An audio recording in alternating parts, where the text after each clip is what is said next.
Hey guys, a very welcome on B Learner.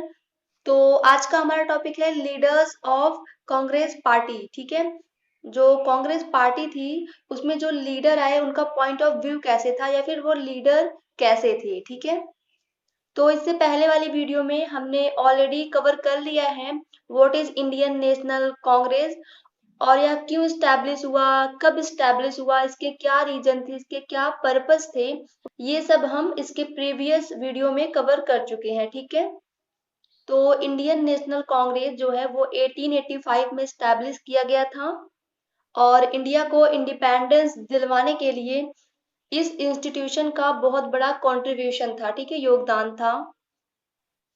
तो देखिए यहाँ पर, to achieve the goal of Indian independence from 1885 to 1947 Congress worked in three forms. ठीक है, मतलब जो कांग्रेस थी उसके द्वारा यहाँ पर तीन रूपों में कार्य किया गया, अर्थात जो उसके लीडर थे उनका पॉइंट ऑफ व्यू जो था वो डिफरेंट डिफरेंट था। ठीक है, तो यह 1885 में स्टैब्लिश किया गया था।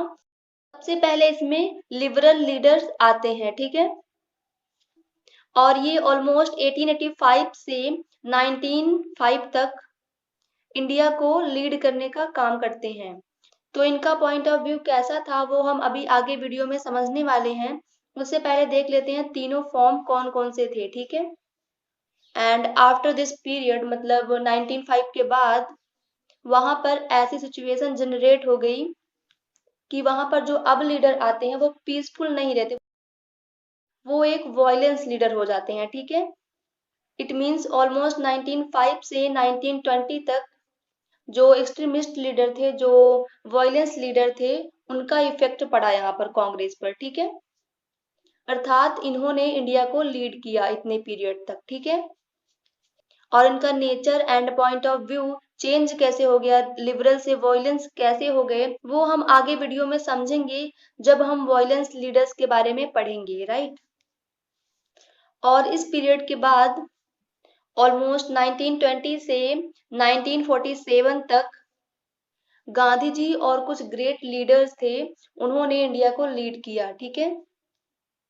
और इसी पीरियड में वो बिग बिग मूवमेंट चलाए गए थे गांधी जी के द्वारा।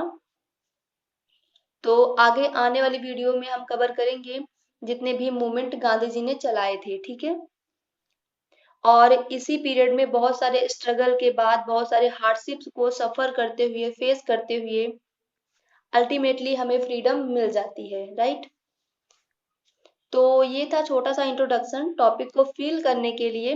अब चलते हैं, देखते हैं लिबरल व्यू क्या था, मतलब लिबरल जो लीडर थे उनका पॉइंट ऑफ व्यू क्या था। राइट, तो इनके पॉइंट ऑफ व्यू को हम कुछ पॉइंट के द्वारा समझने वाले हैं। ठीक है, तो फर्स्ट पॉइंट है यहाँ पर, from 1885 to 1905 the Congress was influenced by liberal ideology. ठीक है, तो ये तो हमने अभी देखा ही। ठीक है, नाउ सेकंड है, people of this ideology wanted gradual reforms. That's why they didn't make big demands in front of British government, and they also used to beg their demands with respect through the applications. ठीक है, because they didn't have a wrong perception to British government.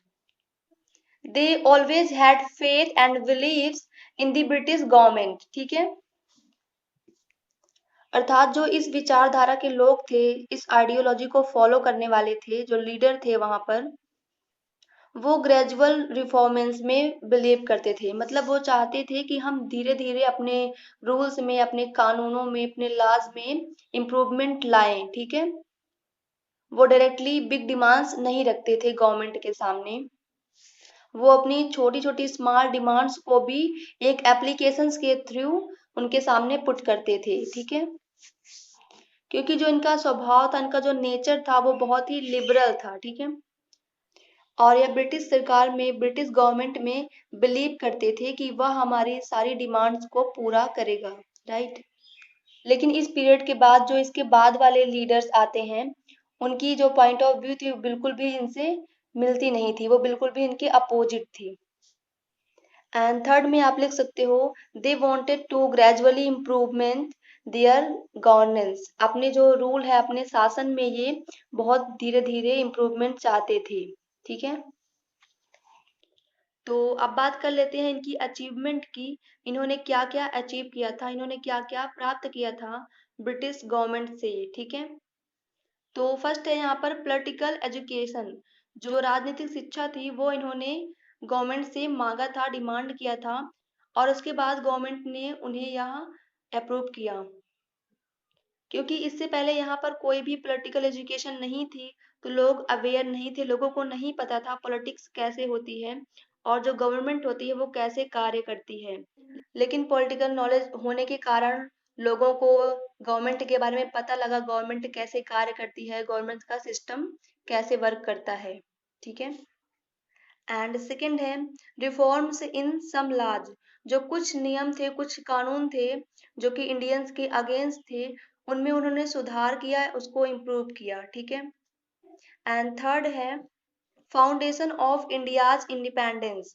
तो जो भारतीय स्वतंत्रता है, जो India की independence थी, उसकी नींव, उसकी फाउंडेशन इन्होंने ही रखी। ठीक है, तो इस प्रकार से ये थी इनकी कुछ अचीवमेंट। अब देख लेते हैं थोड़ा सा इनके बारे में क्रिटिसिज्म। ठीक है, तो अगर पहली क्रिटिसिज्म की बात करें तो इनका जो बिलीफ था, फेथ था ब्रिटिश गवर्नमेंट के प्रति, वो गलत था, वो रॉन्ग था। क्योंकि ये मानते थे जो ब्रिटिश गवर्नमेंट है वो हमारी सभी डिमांड्स को पूरी करता है, बट ऐसा नहीं था। ब्रिटिश गवर्नमेंट केवल वही डिमांड्स को पूरी करता था जो कि उसके भी प्रॉफिट में था। राइट, एंड सेकंड पॉइंट में आप डाल सकते हो जो इस आइडियोलॉजी के क्रिटिक्स थे, मतलब जिन्होंने इस आइडियोलॉजी को, इस विचारधारा की बहुत आलोचना की है, उन्होंने अपनी आलोचना में, क्रिटिसिज्म में ये लिखा है कि ये जो लीडर्स थे ये कोई डिमांड्स नहीं मांगते थे, ये ब्रिटिश सरकार से एक आर्म्स मांगते थे, एक भिक्षा मांगते थे। लेकिन ऐसा नहीं है, क्योंकि उस समय जो हमारा इंडिया था वो यूनाइट नहीं था। तो जो ये लीडर है वो पहले इंडिया को एक करना चाहते थे। एक उन्होंने एक इंस्टीट्यूशन दिया, एक संस्था दिया जिसके माध्यम से पूरे इंडिया के जो लोग हैं वो एक हो सके और अपनी डिमांड्स को इनके सामने रख सके। ठीक है, इसलिए वो डायरेक्टली बड़ी बड़ी डिमांड्स नहीं रखते थे और वो अपनी डिमांड्स को बहुत ही रिस्पेक्ट के साथ रखते थे। ठीक है, क्योंकि ब्रिटिश का जो सपोर्ट था वो बहुत ही इम्पोर्टेंट था इनके लिए, क्योंकि बिना ब्रिटिश के सपोर्ट के ये आगे नहीं बढ़ सकते थे। राइट, क्योंकि उस समय ब्रिटिश रूल ही चलता था वहां पर। ओके, तो इस प्रकार से ये जो लीडर थे इन्होंने ही एक ऐसा स्टेज दिया, एक ऐसा मंच दिया जहां पर सभी जो इंडियंस है वो अपने डिमांड्स को रख सकते थे और जो वो चाहते थे वो पूरा हो सकता था। ठीक है, ओके, तो ये था आज का डिस्कशन। आई होप आपको समझ में आया होगा। फिर भी अगर आपके पास कोई डाउट है तो वो आप कमेंट में मेंशन कर सकते हैं। And thanks for watching video. Keep learning and keep growing.